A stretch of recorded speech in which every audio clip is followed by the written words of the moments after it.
प्यारे विद्यार्थियों, आप सभी का स्वागत है राजकीय महाविद्यालय चौमेला के YouTube चैनल पर। मैं Vivek Sharma, assistant professor sociology, आज आपके लिए लेकर आया हूँ संस्कृति के उपादान। चलिए तो शुरू करते हैं। संस्कृति के उपादान।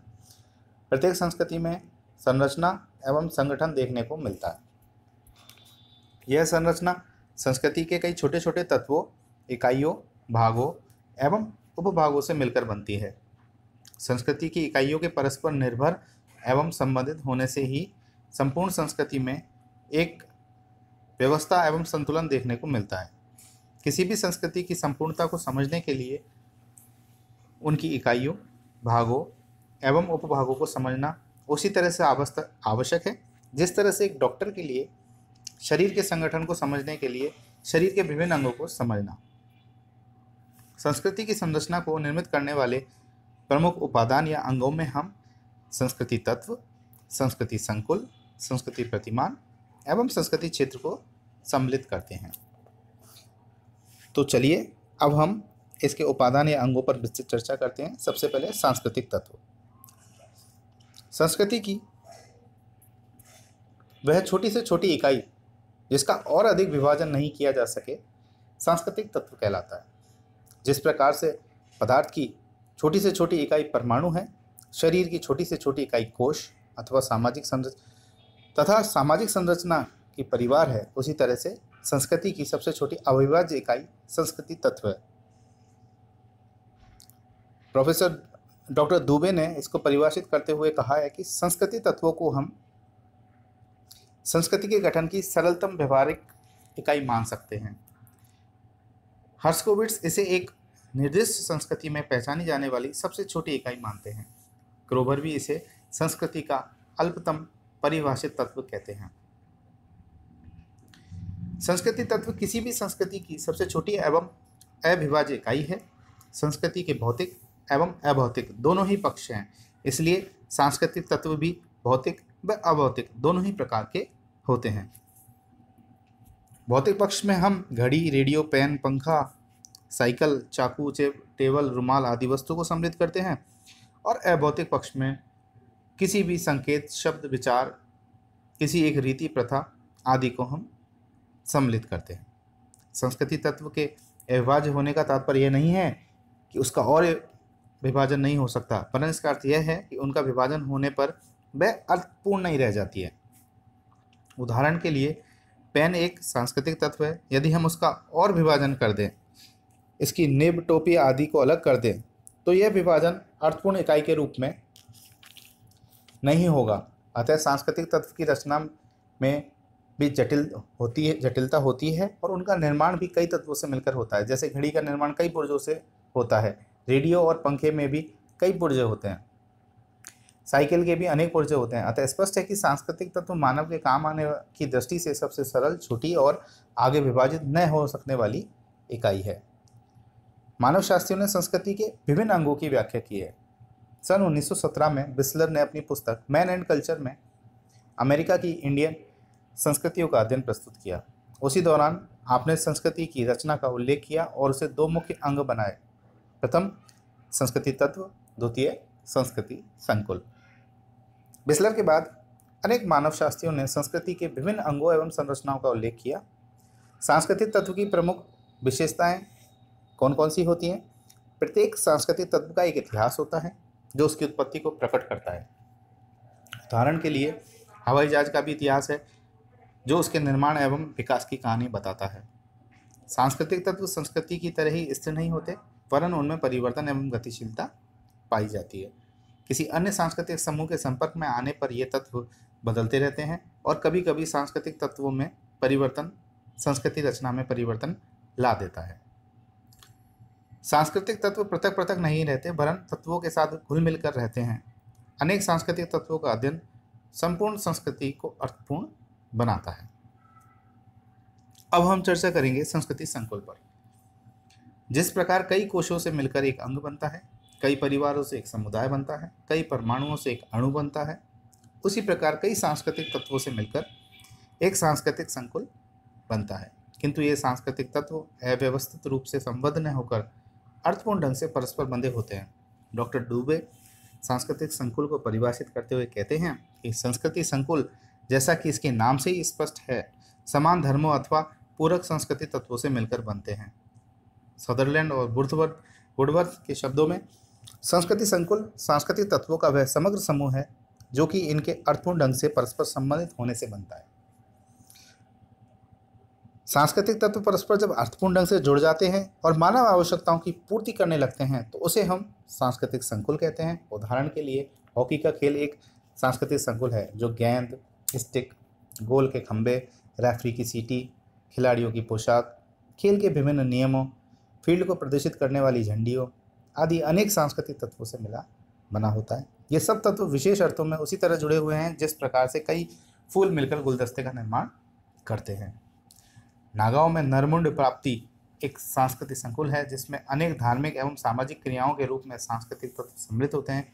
इसी प्रकार से हम युद्ध, यौन संगठन, भाषा, विवाह आदि को सांस्कृतिक संकुल के रूप में देख सकते हैं। सांस्कृतिक तत्वों एवं संकुलों से मिलकर ही एक संस्कृति विशेष का विकास होता है। पार्सन्स ने प्यूब्लो इंडियनों के धार्मिक अनुष्ठानों और बेनेडिक्ट ने उत्तरी अमेरिका में संरक्षक प्रेतात्माओं के चारों ओर केंद्रित अनुष्ठानों और विश्वासों के संकुलों का अध्ययन किया था। अब हम चर्चा करेंगे संस्कृति प्रतिमान की। गेस्टाल्ट मनोविज्ञान के सिद्धांत एवं मेलिनोवस्की ने संस्कृति सिद्धांत में प्रभावित होकर रूट बेनेडिक्ट ने अपनी पुस्तक पैटर्न ऑफ कल्चर में संस्कृति प्रतिमान की अवधारणा को विकसित किया।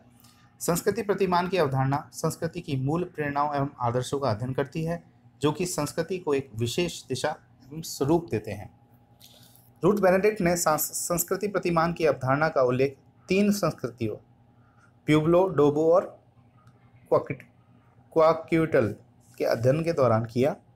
एक संस्कृति प्रतिमान में संस्कृति तत्व एवं संस्कृति संकुल एक विशेष प्रकार से व्यवस्थित होते हैं। जिस प्रकार से घड़ी, रेडियो, मकान आदि की विभिन्न इकाइयाँ एक निश्चित तरीके से सुसज्जित हैं, उनमें एक क्रम एवं व्यवस्था है, उसी प्रकार से संस्कृति संकुल जब एक विशेष ढंग से व्यवस्थित हो जाते हैं तो संस्कृति प्रतिमान का निर्माण करते हैं।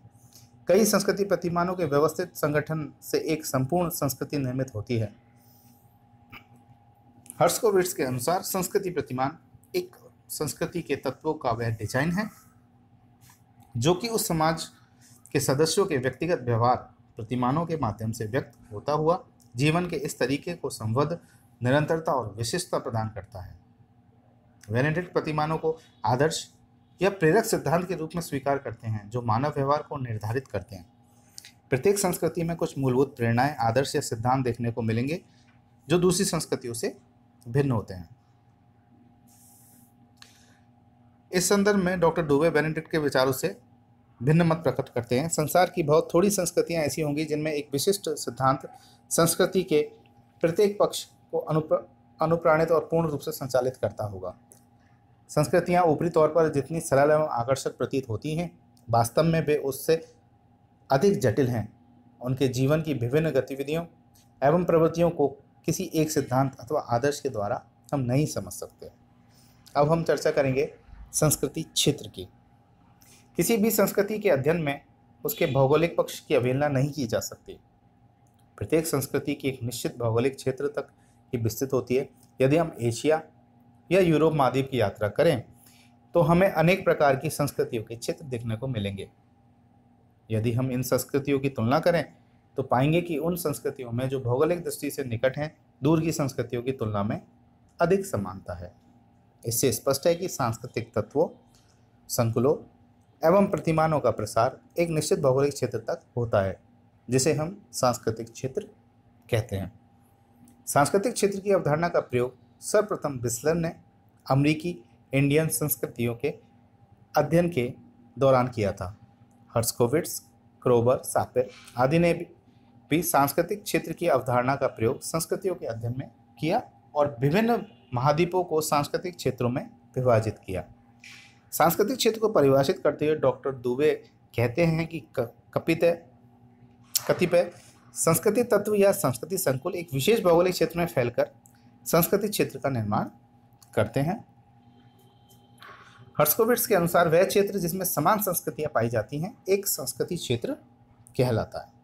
हॉवल के शब्दों में एक संस्कृति क्षेत्र भौगोलिक क्षेत्र के उस भाग के रूप में परिभाषित किया जा सकता है जिसमें संस्कृति इतनी मात्रा में समानता प्रकट करती है कि उसे अन्य संस्कृतियों से पृथक कर देती है जो एक क्षेत्र के बाहर है। बिस्लर एवं क्रोवर ने अमेरिका के आदिवासी क्षेत्रों को 15 स्वतंत्र सांस्कृतिक क्षेत्रों में विभाजित किया।